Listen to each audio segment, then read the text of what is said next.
tsy azonao hoe sorona amin'ny tany izy ary ny taniny tsy azonao hoe sorona aminy fa tao anatin'ny fotoana noho ny vadika jery amin'ny efa reraka ny manantena tazomiko ny haiko dia ny litera no alahatra soro ny fanantenana no maty matesana ady aina tahotra feo rivotra ritsoka mandinjana matona manangona aleo faton'ny voninahitro sy ny asan'izay everiko fahafatesako tsy ary tsy misy nenina tsy aro fanoerana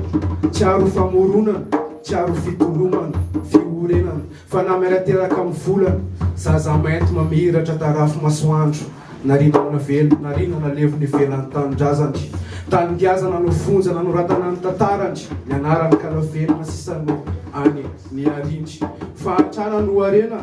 velona oniny tany azoazo no fahafahany mitonontonona ny teny tsara lahatra mba ho firala iny fa nesorona tamin'ny antsoantso ny fikirizana sy ny gidon'ny fivalozana no raha nosotrondy nanatiny nofinofo sy ny ranomasony ndaraka ka nalevony indray andrazandry malagasy ho izy manakasy zavaboary manakasiny malagasy ho izy nefa voazanaky ny atsemboa noditra mazavatra any amin'ny tsinay mainty fa tonga ny vanim-potoana tantara mitondra zaza matitra tsy azo lembena miteny amin'ny teny tsy fantatra ho izy miteny amin'ny teny marina toka tony ny varatra manakoako sy manenika ny avony amaky vaky anao mamono ny fanahany tsia